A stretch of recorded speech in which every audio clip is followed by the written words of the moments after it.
महापुरुषों की यदि लिस्ट बनाओ तो बहुत लंबी लिस्ट जाएगी।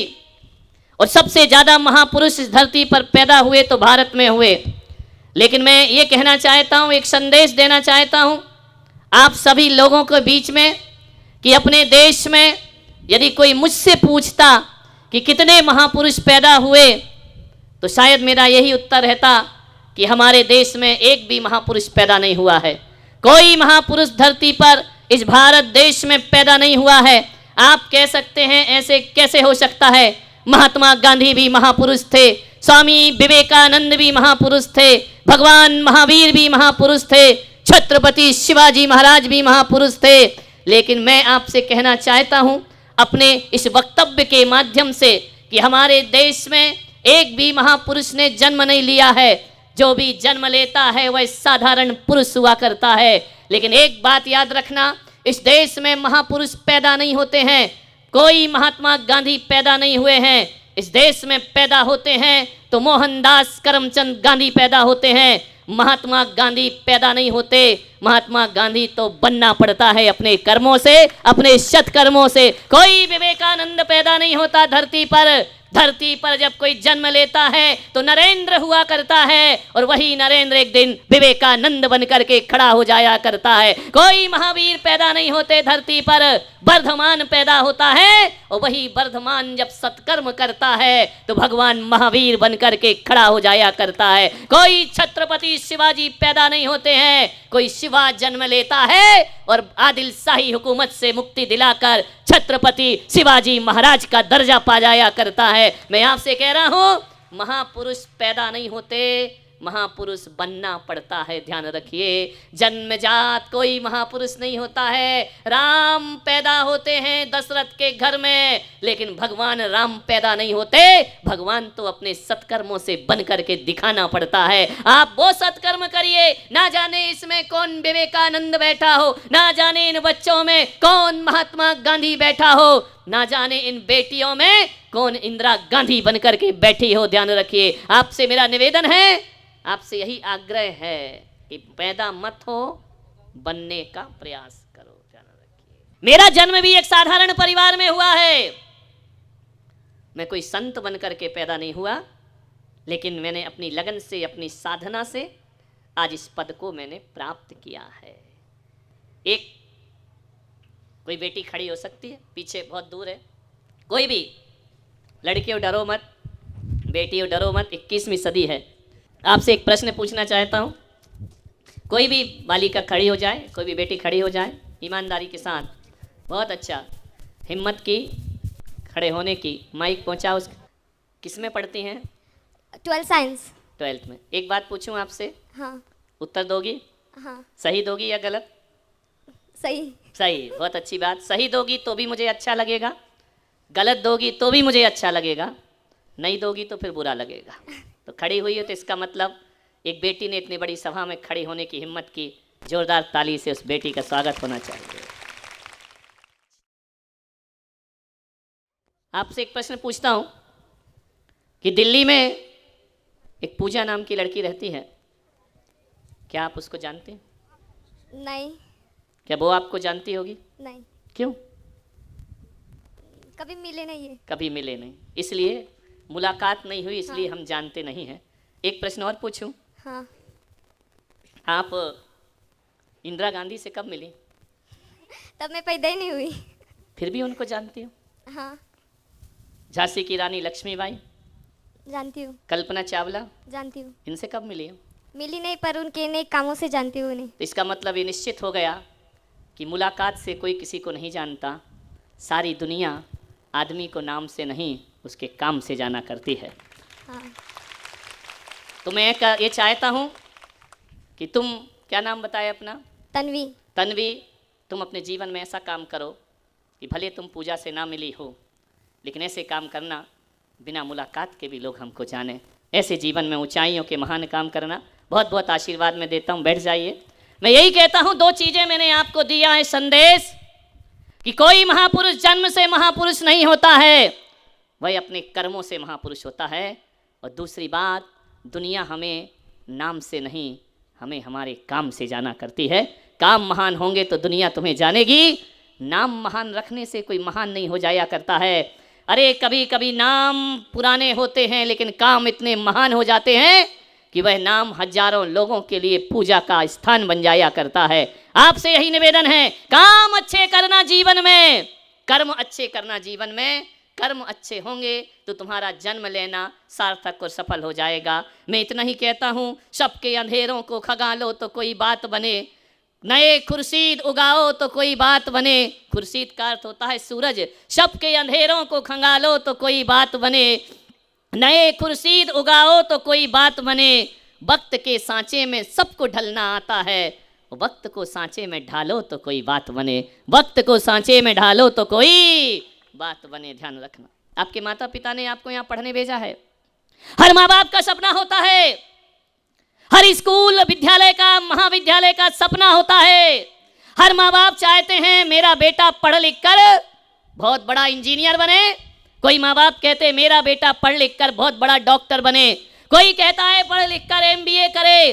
कोई कहता है मेरा बेटा पढ़ लिख करके CA बने। कोई कहता है वैज्ञानिक बने। कोई कहता है मेरा बेटा बहुत बड़ा बिजनेसमैन बने। ये सपने तुमने भी देखे हैं और ये सपने तुम्हारे माँ बाप ने भी देखे हैं। लेकिन आज मैं संत होकर यदि तुम्हारे महाविद्यालय में आया हूँ, एक बात याद रखना, इस स्कूल के सभी विद्यार्थियों को कहता हूँ, ये माँ बाप का सपना है डॉक्टर इंजीनियर वकील बनाना, लेकिन मुझ संत का सपना है तुम अच्छे डॉक्टर इंजीनियर वकील बनो या ना बनो, मैं एक सपना लेकर आया हूँ। पहली बार इस महाविद्यालय में आप एक अच्छे और सच्चे इंसान बनने का प्रयास करिए।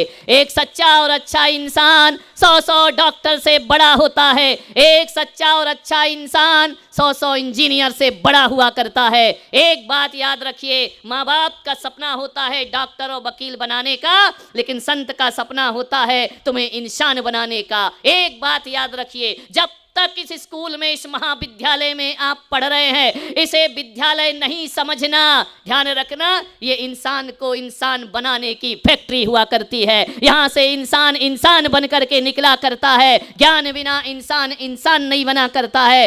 राजा राम जी को बहुत बहुत आशीर्वाद देता हूँ, उन्होंने ये इंसानियत की फैक्ट्री यहाँ बना करके रख दी है। ये महानता के संदेश यहाँ से आप लेकर के अपने जीवन में जाना। एक बात याद रखना, डिग्रियों से जीवन में कुछ हासिल नहीं हुआ करता है। कितनी भी अच्छी डिग्रियां ले लो, कितनी भी अच्छी उपाधियां ले लो, यदि इंसान अच्छे ना बन पाए तो इतिहास तुमको अच्छा कहने वाला नहीं है। मीरा को देखना, कबीर को देखना, नानक को देखना, महात्मा बुद्ध को देखना, भगवान महावीर को देखना, ये वो महापुरुष हैं जिन्होंने कभी स्कूल नहीं गए। ध्यान रखना, कबीर कौन से स्कूल में जाके पढ़े थे? सूरदास कौन से स्कूल में जाकर के पढ़े थे? नानक कौन से स्कूल में जाकर के पढ़े थे? ये स्कूल में जाकर नहीं पढ़े, इन्होंने अपने जीवन में कोई डिग्रियां हासिल नहीं की। अरे मैं तो कहता हूँ, मीरा ऐसी भक्त हुई जिसे साइन करना भी नहीं आता था, हस्ताक्षर करना भी नहीं आता था। ये वो महापुरुष हैं जो पढ़े लिखे नहीं थे। कबीर ने कह दिया, कागज कलम छुई नहीं, मसी न लीनी हाथ। कबीर कहते हैं, मैंने ना कागज उठाया ना कलम उठाया। कबीर जैसा अनपढ़, कबीर जैसा व्यक्ति जिसने कभी कागज कलम नहीं उठाई, इन महापुरुषों ने भले किताबी ज्ञान प्राप्त नहीं किया, लेकिन जिंदगी का वो ज्ञान प्राप्त किया कि बड़े बड़े पढ़े लिखे लोग इन अनपढ़ों पर PhD किया करते हैं, इन अनपढ़ों पर शोध किया करते हैं, इन अनपढ़ों पर रिसर्च किया करते हैं। एक बात याद रखना, जिंदगी डिग्रियों से महान नहीं बनती है, जिंदगी अच्छे कर्मों से महान बना करती है। विचार करो, कबीर तो पढ़े लिखे नहीं थे, लेकिन कबीर पर लोग PhD करते हैं, कबीर पर लोग रिसर्च कर रहे हैं, शोध ग्रंथ लिख रहे हैं उन पर। जिंदगी को महान बनाओ। अरे किताबों की जिंदगी ही जिंदगी नहीं होती है। किताबें तो आपको पढ़ना ही है, लेकिन किताब किसी को महान नहीं बनाती है। एक बात याद रखना, सारे बालकों से बालिकाओं से कह रहा हूँ, किताबों से कोई महापुरुष पैदा नहीं होता है, लेकिन महापुरुषों से हजारों किताबों का जन्म हो जाया करता है। एक महापुरुष होता है जो हजारों ग्रंथों को लिख दिया करता है। आपसे इतना ही निवेदन कर रहा हूँ, जीवन को जीने लायक बनाइए। एक बात याद रखना, जीवन को लायक बनाने में पूरी जिंदगी लग जाती है, लेकिन जीवन को नालायक बनाने में 1 मिनट भी बहुत हुआ करता है। अच्छे बनने का प्रयास करो, अच्छे महान व्यक्ति बनने का प्रयास करिए। एक भी अवगुण हमारे जीवन में नहीं होना चाहिए, सद्गुणों का विस्तार हमारे जीवन में होना चाहिए। मान्यवर, एक बात ध्यान रखना, एक भी बुराई हमारे जीवन में आ गई, एक बुराई 1000 अच्छाइयों पर पानी फेर दिया करती है। एक ध्यान रखना, 1000 लीटर कहीं पर दूध रखा है, एक बूंद नींबू की डाल दी जाए तो हजारों लीटर दूध फट जाया करता है। आपने एक स्लेट पर 1000 अक्षर लिखे हैं, एक बूंद पानी डालो और हाथ फेरो, सारे अक्षर मिट जाया करते हैं। आपसे यही कह रहा हूं, 1000 अच्छाइयां आपके अंदर है और एक बुराई है, वो हजारों अच्छाइयों को खत्म कर दिया करती है। एक बार क्या हुआ, एक मुल्ला नसरुद्दीन था, उसकी शादी के लिए उसको देखने वाले के लोग आए, लड़की वाले लोग आए। लड़की वालों ने पूछा, लड़की के पिता ने पूछा, मुल्ला एक बात बताओ, तुम शराब पीते हो क्या? मुल्ला ने कहा, मैं शराब पीता हूं? मैंने जिंदगी में जानता नहीं शराब क्या होती है, मुझे तो शराब के नाम नहीं मालूम, विस्की क्या होती है, रम क्या होता है, देसी क्या होता है, मैं तो नाम भी नहीं जानता हूं। लड़की के पिता ने कहा, यार नाम बोल रहा है और कह रहा मैं नाम भी नहीं जानता हूं। बोले शराब को मैंने कभी हाथ नहीं लगाया। दूसरा प्रश्न पूछा लड़की के पिता ने, मुल्ला एक बात बताओ, क्या कभी तुमने जुआ खेला है? अरे बोले ताश में 52 पत्ते होते हैं, एक पत्ते को भी मैं जानता नहीं हूं, मैंने आज तक ताश को हाथ नहीं लगाया है, आज तक मैंने जुआ नहीं खेला है। अरे लड़के के पिता ने कहा, यार तेरे पास ये भी गुण है, ये भी गुण है, एक बात बता, तूने कभी चोरी की है? बोले जेब कैसे काटे जाते हैं मुझे नहीं मालूम है, बड़ी भीड़ में कैसे पैसा उड़ाया जाता है मुझे नहीं, मैंने आज तक चोरी नहीं की। लड़की का बाप तो हैरान हो गया कि किसी ना किसी में एक ना एक कमी तो होती है, ये तो कह रहा मेरे पास सारे गुण ही गुण हैं। लड़की के पिता ने कहा, मुल्ला एक बात बता, तेरे में सारे गुण हैं, एक बुराई भी तेरे पास नहीं है? मुल्ला ने कहा, मेरे पास सारे गुण हैं लेकिन एक बुराई है। बोले क्या? बोले बस एक बुराई है मेरे अंदर। बोले कौन सी है? बोले मैं झूठ बोलता हूँ। समझ गए क्या? कुछ लोगों को घर में जाके समझ में आएगा है? उसने कहा मैं झूठ बोलता हूँ। झूठ बोलता हूँ इसका मतलब चोरी भी करता है, झूठ बोलता है इसका मतलब शराब भी पीता है, और झूठ बोलता है इसका मतलब जुआ भी। एक बुराई ने सारी अच्छाइयों पर पानी फेर दिया। एक प्रयास करो अपने जीवन में, छोटे छोटे बच्चे, बड़े बड़े युवा, हमारे जीवन में एक भी बुराई नहीं आना चाहिए। मालूम है बुराई कहाँ से आती है? पता है तुम्हें कहां से आती है हमारे जीवन में बुराइयां? माता पिता से बुराई नहीं आती है। बुरे से बुरे माँ बाप भी अपने बच्चे को अच्छा बनाने का प्रयास करते हैं। एक शराबी बाप भी चाहता है मेरा बेटा शराब ना पिए, एक सिगरेट पीने वाला बाप भी चाहता है कि मेरा बेटा सिगरेट नहीं पीना चाहिए, चोर भी चाहता है मेरा बेटा चोर ना बने। ध्यान रखना, कोई माँ बाप अपने बच्चों को गलत नहीं बनाया करते हैं। एक बात ध्यान रखना, ये शिक्षक जो टीचर यहाँ पर बैठे हुए हैं ये भी तुमको गलत नहीं बनाया करते हैं, ये भी तुम्हें अच्छा बनाने का प्रयास करते हैं। फिर बताइए, क्या माँ बुराई देती है? माँ भी बुराई नहीं सिखाती है, बाप भी बुराई नहीं सिखाता है, भाई भी बुराई नहीं सिखाता है, शिक्षक भी बुराई नहीं सिखाता है। जीवन में यदि बुराइयाँ आती हैं, दोस्तों के साथ बुराइयां आती हैं। ध्यान रखना, आपको देखना है फ्रेंड सर्किल हमारा कैसा है, कैसे हमारे दोस्त हैं। मालूम है सबसे पहले सिगरेट पीना कौन सिखाता है? माँ बाप नहीं सिखाते, ये यार दोस्त सिखाया करते हैं। ध्यान रखना, ये कहते यार पी ले, एक कश मार ले, मजा आ जाएगा जिंदगी का। अरे मैं नहीं पीता हूँ, अरे कहाँ बैकवर्ड का आदमी है, अरे सिगरेट पी। पालतू पागल जैसा मंदिर में अगरबत्ती जला रहा है, 21वीं सदी है, सिगरेट के 2 कस लगा ले, जिंदगी का मजा आ जाएगा। वो नहीं करता है तो बच्चे उसे चिढ़ाया करते हैं। शराब पीना दोस्तों से आता है, चोरी करना दोस्तों से आता है, गाली बकना दोस्तों से आता है, और जो बात माँ बाप से बच्चे शेयर नहीं करते हैं वो बातें बच्चे अपने दोस्तों से शेयर किया करते हैं। ध्यान रखिए, जीवन में अच्छाई भी आएगी तो दोस्तों से आएगी। ताली बजाना तो ढंग से बजाए यार, ऐसे क्यों बजा रहे कि मुझ पे बड़ा एहसान कर रहे हो? ध्यान रखना, जब भी बुराई आएंगी दोस्तों से आएंगी, दोस्तों से सावधान। अरे फूलों से अच्छे तो वो खार होते हैं जो दामन थाम लेते हैं। ध्यान रखना, बिगाड़ने वाले दोस्तों से तो एक दुश्मन बहुत अच्छा हुआ करता है। ऐसे दोस्तों की संगति मत करो जो तुम्हारी जीवन को बर्बाद करते हैं। एक बात याद रखना, आज 4 लोगों में मिल बैठ करके तुम दोस्ती में गलत काम करते हो, लेकिन जब इसकी सजा मिलती है ना तो कोई भी दोस्त अपने पास नहीं आया करता है। आज पैसे हैं जेब में तो 4 दोस्त आगे पीछे होंगे, जिस दिन बुरे दिन आएंगे एक भी दोस्त तुम्हारे साथ ना। फिर माँ बाप ही हमारा साथ दिया करते हैं, परिवार ही हमारा साथ दिया करता है। दोस्ती अच्छे लोगों के साथ करो अपने जीवन में, यदि महानता को प्राप्त करना है। एक गलत दोस्त पूरी जिंदगी को बर्बाद करता है। संगति का जीवन में बहुत फर्क पड़ा करता है। एक आकाश से गिरने वाली पानी की बूंद नीम के पेड़ की संगति करती है तो कड़वी हो जाती है। वही पानी की बूंद गन्ने के खेत में जाती है, मीठा रस बन जाया करती है। और वही पानी की बूंद नाली में चली जाए तो गंदा पानी हो जाती है। वही पानी की बूंद समुंदर में गिर जाए तो खारी हो जाती है। और वही पानी की बूंद यदि सीप के मुंह में चली जाए मोती बन करके खिल जाया करती है। ध्यान रखिए, जैसी संगति होती है वैसी हमारी मति होती है, और जैसी मति होती है वैसी ही हमारी गति हुआ करती है। अच्छे दोस्त बनाओ। एक बात ध्यान रखना, अब्दुल कलाम को यदि गलत दोस्त मिल जाते तो अब्दुल कलाम लादेन बन जाते। ध्यान रखना, और लादेन को अच्छा दोस्त कोई मिल जाता तो लादेन अब्दुल कलाम बन करके खड़ा हो जाता। ध्यान रखिए, दोस्तों से हमारे जीवन में बड़ा फर्क पड़ता है। महावीर को अच्छे दोस्त ना मिलते तो महावीर हिटलर हो जाते, और हिटलर को अच्छे दोस्त मिलते तो हिटलर भगवान महावीर बन करके खड़ा हो जाता। रावण रावण नहीं बनता यदि अच्छे दोस्त होते, और अच्छे दोस्त थे इसलिए राम भगवान बन करके दुनिया में पूजे जाते। दोस्ती अच्छों के साथ करो, संगति अच्छों के साथ करो। मैं बचपन में था, मैं भी तुम्हारी तरह स्कूलों में पढ़ता था। एक बात बता रहा हूँ तुमको बड़ी महत्वपूर्ण।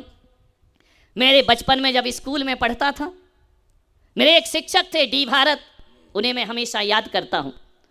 मैं स्कूल में जब पढ़ता था 9th 8th क्लास में होऊंगा, उन्होंने मेरी नोटबुक चेक की। आज होती है या नहीं मुझे नहीं मालूम, पहले तो हर महीने नोटबुक चेक होती थी, बच्चे क्या लिख रहे हैं टीचर चेक किया करता था। उन्होंने मेरी नोटबुक चेक की। हुआ क्या, मेरी राइटिंग ऐसी थी, इतनी खराब इतनी खराब इतनी खराब, जब मैं ही लिख लेता था तो मैं ही नहीं पढ़ पाता था कि इसमें मैंने लिखा क्या है। मैं बाजू वाले से पूछता था मैंने इसमें क्या लिखा है, खुद लिखें खुद भी नहीं वाँचें, ऐसी राइटिंग थी मेरी।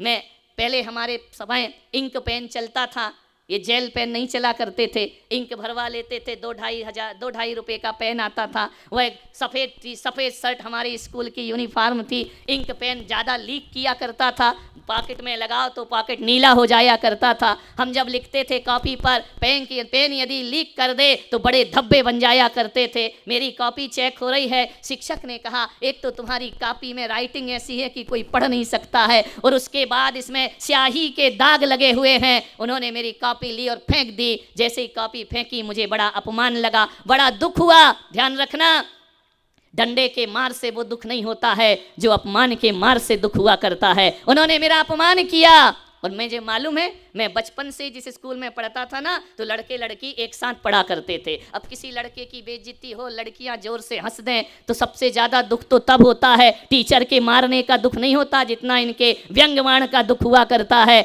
मेरी आंख में आंसू आए। उन्होंने कहा इधर आओ। उन्होंने मेरे जीवन में 3 शिक्षाएं मुझे दी। उन्होंने सबसे पहले मुझे राइटिंग लिखना अच्छी करना सिखाया। मैं जब पेन से लिखता था तो बहुत नीचे लिखा करता था। पेन को जितना नीचे पकड़ोगे उतनी गंदी राइटिंग आएगी, आप अच्छे सुंदर अक्षर लेख नहीं लिख सकते हैं। मेरे शिक्षक ने कहा कि एक बात याद रखो, राइटिंग से व्यक्तित्व पहचाना जाता है, राइटिंग से आदमी का भविष्य देखा जाता है। राइटिंग बहुत अच्छी होना चाहिए, हैंड राइटिंग बहुत अच्छी होना चाहिए। मेरे टीचर ने मुझे बताया पेन कैसा पकड़ना चाहिए। मैं पेन बहुत नीचे पकड़ता था, टाइट पकड़ता था, इसलिए अक्षर खराब आते थे। उन्होंने कहा पेन को जरा दूरी से पकड़ो। आप भी कोशिश करना, ट्राई करना, जिनकी राइटिंग अच्छी नहीं है। ज़्यादा दूर पकड़ोगे तो भी राइटिंग अच्छी नहीं आएगी, ज़्यादा निकट पकड़ोगे तो भी राइटिंग नहीं अच्छी नहीं आएगी। ना ज़्यादा दूर होना चाहिए, ना ज़्यादा पास होना चाहिए। उन्होंने कहा इस तरह से पेन पकड़ के लिखना सीखो। मैंने कहा कि सर आपकी इस बात को मैं स्वीकार करता हूँ। मैंने 6 महीने प्रयास किया, और 6 महीने के बाद जब स्कूल में मेरी कॉपी चेक हुई, मेरे शिक्षक ने अपने पॉकेट से पेन निकाला और कहा इस क्लासरूम में सबसे सुंदर राइटिंग है तो तुम्हारी राइटिंग है। जिसकी राइटिंग इतनी खराब थी, मैंने 6 महीने प्रयास किया, अक्षरों को सुधारा। जल्दी जल्दी मत लिखो, धीरे धीरे सोच समझ के लिखो। उन्होंने कहा जब भी लिखो तो रफ मत लिखिए, ऐसा लिखो कि आप रफ नहीं लिख रहे हैं, पूरा आप फाइनल लिखते जा रहे हैं, रफ कॉपी मत बनाइए। पहला उन्होंने मुझे शिक्षा दी, जब भी लिखो अक्षर मोती जैसे होना चाहिए, पहली शिक्षा दी। उन्होंने दूसरी बात मुझे सिखाई कि बेटा एक बात ध्यान रखो, कपड़े भले 2 जोड़ी हों लेकिन गंदे नहीं पहनना। 10 जोड़ी कपड़े हैं और गंदे हैं तो किसी काम के नहीं हुआ करते हैं। 2 जोड़ी कपड़े हैं लेकिन बहुत साफ और सलीके से पहनने का प्रयास करो। उन्होंने मुझे सिखाया बेटा भोजन करना, खाना खाना, ऐसा मत खाना कि तुम्हें देख करके बाजू वाला भी खाने से उठ जाए। अरे इतनी सफाई से भोजन करना, इतनी स्वच्छता से भोजन करना कि बाजू वाला कहे कि मैं भी तुम्हारे साथ खाने को तैयार हूं। खाना कुछ भी हो, चटनी रोटी हो, बड़े सफाई और सलीके से खाना चाहिए। चौथी शिक्षा उन्होंने मुझे दी कि बेटा एक बात याद रखना, कभी अपने जिंदगी में अपने से कम बुद्धि वालों की संगति मत करना, वरना तुम्हारा ज्ञान अज्ञान में बदल जाएगा। अपने से ज्यादा बुद्धिमान वालों की संगति करो, इंटेलिजेंट स्टूडेंट की संगति करो, घूमने फिरने मौज मस्ती वालों के साथ मत रहो। एक बात ध्यान रखना, ये पढ़ाई केवल 10-15 साल आपको करना है, मौज मस्ती तो उन्होंने कहा जिंदगी भर तुमको करना है, पूरा जीवन ऐसे। और ये पढ़ाई 10-15 साल अच्छी नहीं की तो जीवन भर की मौज मस्तियां छिन जाएंगी तुमसे, ध्यान रखना। भटकते रहोगे कहीं दुकानों पर नौकरी करते हुए। ये 8-10 साल जो तुम्हें मिले हैं इसमें जी पर लगा करके पढ़ाई करो, मन लगा करके पढ़ाई करो। ये पढ़ाई ही तुम्हें ऐश्वर्य प्रदान करेगी, ये पढ़ाई ही तुम्हें सुख प्रदान करेगा, ये पढ़ाई तुम्हें साधन प्रदान करेगी। और आज ये मौका छोड़ दिया, जिंदगी भर पश्चाताप होगा। एक बात ध्यान रखना, आज की मेहनत कल की खुशियां बन करके तुम्हारे सामने खड़ी रहेंगी। आज की लगन कल का सुखी संसार तुम्हारे सामने होगा। अभी तुम्हें बहुत सारी जिंदगी जीना है, आज अच्छा कर लो, भविष्य तुम्हारा खुशहाल रहेगा। एक बात याद रखना, जब भी पढ़ाई करो, स्कूल में अध्ययन करो, मैं कुछ टिप्स दे रहा हूं आपको। जो बच्चे केवल शिक्षक पढ़ाता है उतना ही पढ़ते हैं वो अच्छे नंबर नहीं ला सकते हैं। द्रोणाचार्य के आश्रम में दुर्योधन भी पढ़ाई करता है, द्रोणाचार्य के आश्रम में युधिष्ठिर और अर्जुन भी पढ़ाई करते हैं। एक दिन दुर्योधन ने द्रोणाचार्य से पूछा कि गुरुदेव आप भी हमें वही शिक्षा देते हैं, वही अर्जुन को देते हैं, लेकिन अर्जुन अच्छे नंबर क्यों लाता है, मैं अच्छे नंबर क्यों नहीं ला सकता हूं, मैं क्यों अच्छे नंबरों से पास नहीं होता हूं। द्रोणाचार्य ने कहा कि दुर्योधन एक बात याद रख, बोले आप पक्षपात से नहीं पढ़ाते हैं। एक टीचर 40 मिनट का पीरियड लेता है, सबको एक सा पढ़ाता है, क्या सबके एक से नंबर आते हैं? नहीं, किसी के ज़्यादा नंबर आते हैं, किसी के कम नंबर आते हैं, कोई मेरिट लिस्ट में आ जाता है, कोई फेल हो जाया करता है। शिक्षक ने कोई भेदभाव से नहीं पढ़ाया है, ध्यान रखना। क्यों आते हैं अच्छे नंबर? तो द्रोणाचार्य ने दुर्योधन से कहा कि दुर्योधन तू केवल उतना पढ़ता है जितना मैं पढ़ाता हूँ, और अर्जुन जितना मैं पढ़ता हूँ उससे ज़्यादा होमवर्क करके आता है, इसलिए उसके नंबर सबसे अच्छे आया करते हैं। आपसे मैं कह रहा हूँ, क्लासरूम में जो लेक्चर सुना है केवल उतना पढ़ोगे तो आपके केवल पासिंग मार्क आएंगे, ध्यान रखना। लेकिन यहाँ से जाकर प्रतिदिन होमवर्क करोगे, मैं कहता हूँ 30% की पढ़ाई करोगे, फेल होकर घर लौटोगे। 100 से ऊपर की पढ़ाई करोगे, मेरिट लिस्ट में नाम लेकर के आओगे। एक बात ध्यान रखना, गुनगुना पानी कभी भाप नहीं बना करता है, पानी को 100 डिग्री गर्म होना पड़ता है तब वो भाप बना करता। गुनगुनी पढ़ाई मत करो, मरी मरी सी पढ़ाई मत करो, थकी थकी सी पढ़ाई मत करो। इस पढ़ाई से कुछ भी हासिल, पास हो जाओगे, 10वीं 12वीं पास हो जाओगे, दुकानों में जाकर के बैठ जाओगे, ध्यान रखना कुछ नहीं होगा तुम्हारी जिंदगी का।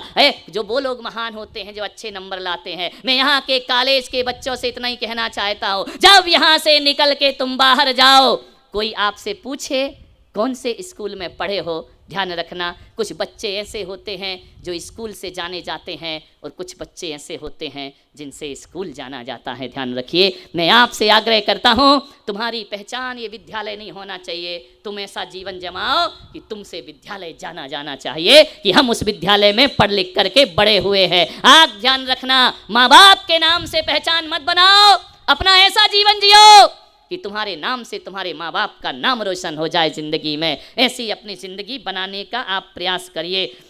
एक बात याद रखना, बेहतरीन स्कूल में पढ़ने से जीवन बेहतरीन नहीं हुआ करता है। लोगों की ये सोच बन गई है, जहाँ अच्छा भवन हो वो अच्छा विद्यालय है, जहाँ अच्छा फर्नीचर हो वो अच्छा विद्यालय है, जहाँ बहुत सारी सुविधाएं हो वो अच्छा विद्यालय है। मैं पुलक सागर कहता हूँ, अच्छे भवन और अच्छे फर्नीचर से विद्यालय अच्छा नहीं होता। जहाँ पढ़ाई अच्छी होती है वो विद्यालय बहुत अच्छा हुआ करता है, वो स्कूल बहुत अच्छा हुआ करता है। अरे जिन्हें पढ़ना है वो लाइट के नीचे, खंबे के नीचे भी बैठ के पढ़ाई कर सकते हैं, और जिनको नहीं पढ़ना है ना, कितने भी इंटरनेशनल स्कूल में चले जाओ, पैसा बर्बाद होता है और जिंदगी में कुछ हासिल नहीं। अच्छा स्कूल कौन सा है? जहाँ पढ़ाई अच्छी होती है। एक बात ध्यान रखना, हमारे व्यवस्थापक लोग, ये हमारे ऑनर लोग जो कॉलेज बनाते हैं, अच्छा भवन बना देंगे, अच्छा फर्नीचर लगा देंगे, अच्छा स्कूल ये नहीं बना सकते। अच्छा स्कूल तो विद्यार्थी बनाया करते हैं। आपको पढ़ाई उस दर्जे की करना है कि तुम्हारा स्कूल एक आदर्श स्कूल बन करके खड़ा हो जाए। आपसे इतना ही मेरा आग्रह है, ध्यान रखना, कॉन्वेंट की शिक्षा में भी आदमी फेल हो सकता है और सरकारी स्कूल में भी आदमी ऊंचाइयों को प्राप्त कर सकता है। एक 16 किलोमीटर पैदल चलकर स्कूल आने वाला बच्चा पैदल 16 किलोमीटर चलता था वो रोज, और जब भी स्कूल पहुंचता था लेट हो जाता था। ध्यान रखना, प्रेयर में नहीं पहुंच पाता था।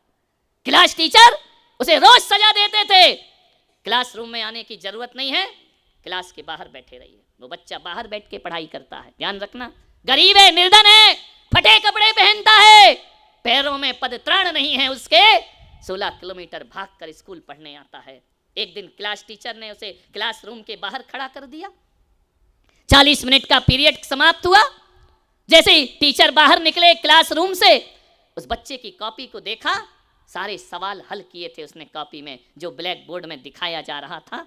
टीचर ने कहा कि मैंने तुम्हें सजा दी थी, तुमने पढ़ाई कैसे करी? मालूम है वो बच्चा क्या बोलता है कि सर, आपने मुझे क्लासरूम में नहीं आने की सज़ा दी थी, आपने नहीं पढ़ने की सज़ा थोड़ी दी थी।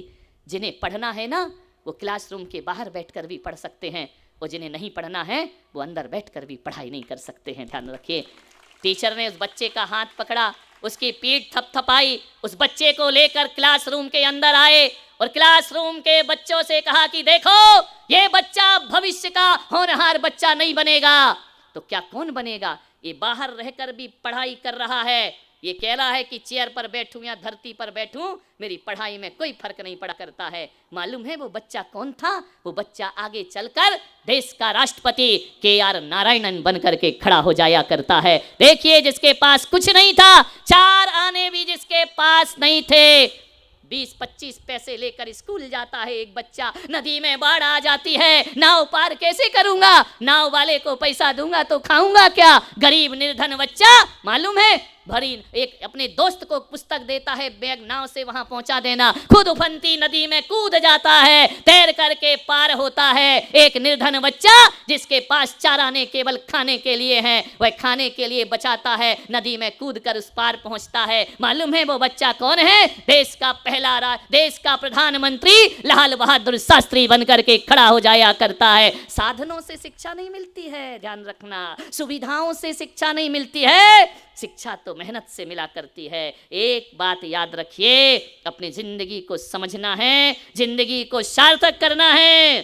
पढ़ाई में तुम्हारा मन होना चाहिए। ध्यान रख, क्या था अब्दुल कलाम के पास? क्या था? इमली के बीजे बेच बेच करके पढ़ाई करते थे, पेपर बांट बांट करके, अखबार बांट करके पढ़ाई करने वाला, जिसके पास 2 वक्त की रोटी नहीं थी, वो अब्दुल कलाम साउथ में जन्म लेता है और एक दिन देश की पहचान बन जाया करता है, मिसाइल मैन और राष्ट्रपति बन करके अपने जीवन को सार्थक कर। ये मत सोचो कि गरीबी हमारे जीवन में बाधक है, गरीबी बाधक नहीं होती है और अमीरी साधक नहीं होती है। एक बात ध्यान रखना, हमारी लगन और हमारी मेहनत हमारे जीवन का विकास किया करती है। ध्यान रखिए, मन लगा करके पढ़ोगे, जीवन तुम्हारा सार्थक और सफल हो जाएगा। एक बात याद रखना है, मेहनत से जी मत चुराओ, वरना 2nd क्लास में पास होगे, और मेहनत जम के करोगे तो 1st क्लास में भी तुम पास होकर के दुनिया में अपना नाम अमर कर सकते हो। जिंदगी छोटी सी है, पढ़ाई में कभी आलस्य मत करना, पढ़ाई में कभी मन को हारना नहीं। ध्यान रखना, ऐसी अपनी जिंदगी बनाना, ऐसा अपना जीवन बनाना, ज़्यादा सुविधाओं में मत जियो।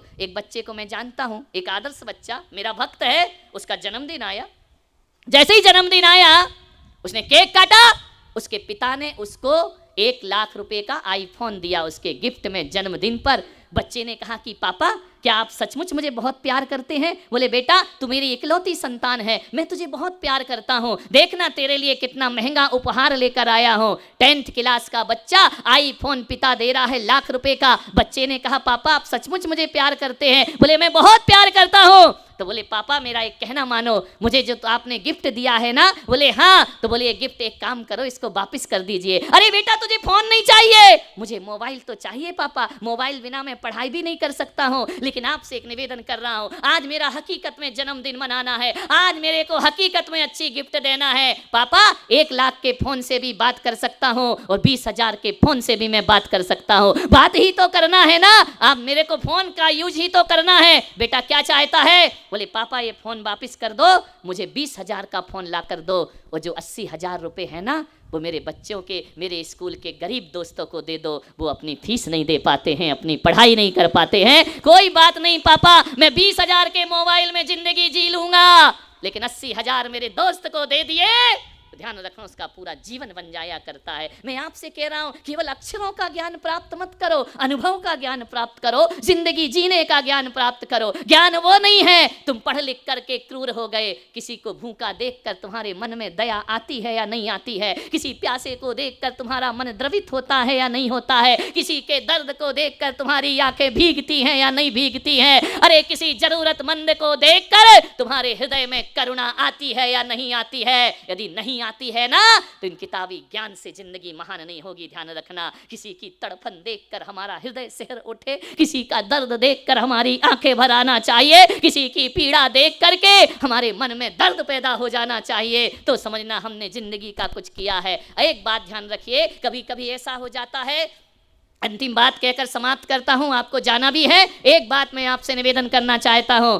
कभी कभी ऐसा होता है कि महान पिता होते हैं, बच्चे निकृष्ट पैदा हो जाते हैं, और कभी कभी ऐसा होता है कि निकृष्ट माँ बाप निकृष्ट होते हैं, बच्चे महान पैदा हो जाया करते हैं। आपको ये सोचना है माँ बाप का जीवन कैसा रहा वो मत देखिए, आपका जीवन कैसा है ये देखने का प्रयास करिए। एक पिता अपने बच्चे को बहुत प्यार करता था, प्राणों से प्यारा भी उसे मानता था। इस बच्चे का भी जन्मदिन आया, बच्चे ने कहा कि पापा मेरा जन्मदिन है, आप मुझे क्या उपहार देना चाहते हैं? पिता ने कहा बेटा बोल तुझे क्या चाहिए, जो चाहिए वो मैं तुझे दे दूंगा, मैं तुझे कार दे दूंगा, मैं तुझे मोबाइल दे दूंगा। बच्चे ने कहा पिताजी एक बात बताओ, क्या तुम मुझसे सच में प्यार करते हो?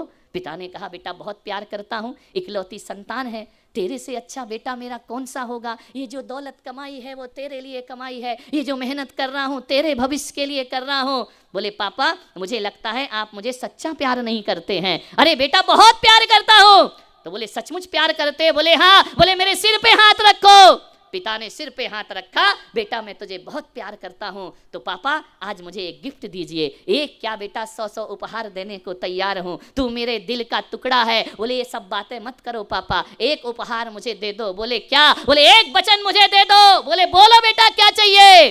बोले एक शब्द मुझे दो, तुम समय से पहले मुझे छोड़कर तो नहीं जाओगे। माँ ने कहा जन्मदिन पर ऐसी अशुभ बात करता है। बोले मुझे लगता है पापा आज समय से पहले मुझे छोड़ करके दुनिया से चले जाओगे। जितना प्यार तुम करते हो ना उससे ज़्यादा प्यार मैं तुमसे करता हूँ। तो बेटा प्यार तो करता है, लेकिन ऐसा प्रश्न क्यों कर रहा कि समय से पहले छोड़कर तो नहीं जाओगे। मुझे लगता है पापा आप वक्त से पहले मुझे विदा दे दोगे, मैं अकेला अनाथ रह जाऊँगा इस धरती पर। अरे बोले बेटा ऐसे कैसे हो सकता है? तो बोले पापा एक शब्द दो मुझे, एक वचन दो। बोले क्या? बोले यदि तुम मुझे सच्चा प्यार करते हो ना तो आज यही उपहार मैं चाहता हूँ, आप भी अपने माँ बाप के ऐसे बेटे बनने का प्रयास करिए। ये उदाहरण मैं इसलिए आपको दे रहा हूँ। हाँ उसने कहा पापा मुझे एक वचन दीजिए। बोले क्या? बोले आज यदि आप चाहते हो कि लंबी उम्र आप जिए, मेरे साथ लंबा आपका साथ रहे, तो आज से एक वचन दो कि मेरे पापा आज के बाद कभी सिगरेट नहीं पीना, आज के बाद कभी शराब नहीं पीना।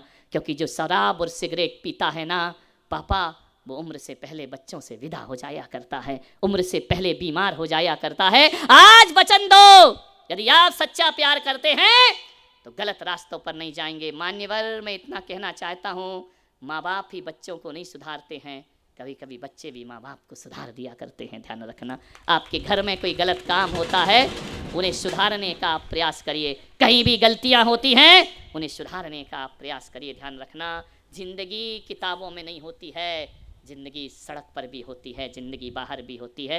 मैं यहाँ पर आया, बोलना बहुत कुछ है लेकिन समय मेरे पास नहीं है। मैं सभी बच्चों को आशीर्वाद देता हूँ, तुम भारत की पहचान बनो, तुमसे भारत जाना जाए, तुम भारत से ना जाने जाओ, तुम माँ बाप की पहचान बनो, तुम अपने जीवन में अच्छी संगति करो, अच्छे विचार रखो। बस एक ही निवेदन है, 8-10 साल की मेहनत कर लो, पूरी 100 साल की ज़िंदगी तुम्हारी खुशहाल हो जाएगी, आबाद हो जाएगी। और जो तुम्हारे शिक्षक गण हैं उनका सम्मान करो, उनका बहुमान करो। जितना गुरुओं का मान करोगे, सम्मान करोगे, उतने जीवन में ऊंचाइयों को प्राप्त होगे। आप सबने सुना, ये हजारों का हुजूम, हजारों बच्चे पीछे तक बैठे हुए हैं। मैं आपसे एक वचन शब्द लेना चाहता हूँ, बच्चे देंगे, हाथ उठा करके देंगे। दोनों हाथ उठाइए और मेरे बाल दुनिया आपको चैनल पर देखेगी। एक शब्द दीजिए, बोलिए हे गुरुदेव। सब एक स्वर में बोलो, ऊंचे स्वर में, हे गुरुदेव। हम संकल्प करते हैं, हम एक विश्वास दिलाते हैं, हम अपने जीवन में कितनी भी बुरी परिस्थितियां आ जाएं, कितनी भी असफलताएं आ जाएं, हम आत्महत्या नहीं करेंगे, हम सुसाइड नहीं करेंगे। हे गुरुदेव, हम वचन देते हैं, गरीबी का जीवन जी लेंगे, अभाव का जीवन जी लेंगे, हम आतंकवादी नहीं बनेंगे, हम देशद्रोही नहीं बनेंगे, हम राष्ट्रद्रोही नहीं बनेंगे। बस ये 2 संकल्प याद रखिए, कभी आत्महत्या नहीं करना और कभी भी गलत आतंकवाद में शामिल नहीं होना। आप सबने मुझे विश्वास दिलाया, बहुत बहुत आशीर्वाद प्रदान करता हूँ। सभी ने बड़े ध्यान से मुझे सुना, अनुग्रहित हूँ। हालांकि मेरी बॉम्बे की यात्रा है, मुझे लंबा जाना है और पदविहारी हूँ मैं, हमेशा बिना वस्त्र के रहा करता हूँ। आपको अजूबा लग रहा होगा, आश्चर्य लग रहा होगा, लेकिन एक बात ध्यान रखना, कितनी भी ठंडी हो, गर्मी हो, बरसात हो, हम प्रकृति के अनुसार जीवन जीते हैं। अपने तन को ठंडी में भी वस्त्रों से ढांका नहीं करते हैं। यह कठोर तपस्चरण हम किया करते हैं। 24 घंटे में एक बार प्रातः काल 10 बजे अन्न लेते हैं, उसी समय पानी लेते हैं। 24 घंटे पानी की एक बूंद भी अपने मुंह में नहीं डाला करते हैं। कभी कभी भोजन भी छूट जाता है तो मत बचना। 48 घंटे तक हम पानी नहीं पिया करते हैं। आप हमारे सिर पर ये बाल देख रहे हैं, दाढ़ी, मूंछ और सिर के, हम इन्हें कैंची से नहीं काटा करते हैं। 4 माह हो जाते हैं, अपने हाथों से उखाड़ करके फेंक दिया करते हैं। ये दिगंबर संत की साधना हुआ करती है। हम थाली में भोजन नहीं लेते, हम गिलास में पानी नहीं लेते हैं। हमारे हाथ में जो हमारे भक्त रख देते हैं, हाथ ही थाली है और हाथ ही प्याली है, वही दिगंबर संत होते हैं। निर्वासना में जिंदगी जिया करते हैं। एक संत ने, एक पत्रकार ने हमसे पूछा कि आप नग्न रहते हैं, बेटियां बहुएं आपके सामने जाती हैं, आपके मन में कैसा लगता है? मैंने कहा ऐसा लगता है जैसे 2 साल का बच्चा माँ की गोद में निर्विकार बैठा रहता है। ऐसी साधना दिगंबर संतों की हुआ करती है। हम कठोर तपस्या करने वाले संत हैं, पदविहारी संत हैं। सारे जगत में अपने ज्ञान से लोगों का जीवन बदलने का प्रयास करते हैं। मैं आप सबसे इतना ही कहूँगा कि एक जीवन को समझो, एक सत्य को समझो। जहाँ कड़कड़ाती ठंड में, गर्मियों में तुम बाहर नहीं निकल पाते हो, वहाँ दिगंबर संत पैदल पैदल चला करता है। वह उनकी कठोर तपश्चर्या है। मैं आपसे इतना ही निवेदन करता हूँ, ईश्वर से प्रार्थना करूँगा यहाँ का एक एक बच्चा हजार हजार महापुरुषों से बड़ा बने। यही आशीर्वाद मैं आपको प्रदान करता हूँ। राजा राम जी को बहुत बहुत आशीर्वाद देता हूँ। उन्होंने मुझे इतने सारे बच्चों से मिलने का अवसर प्रदान किया है। मैं आज बहुत अभिभूत हूँ इस पावन सरस्वती के मंदिर में आकर के। और दिनों दिन ये विद्यालय तरक्की करे। आज 5-6 हज़ार लोग हैं, कल यहाँ 20-20 हज़ार लोग अध्ययन करें। ऐसा आशीर्वाद मैं आपको प्रदान करता हूँ। महावीर भगवान की जय।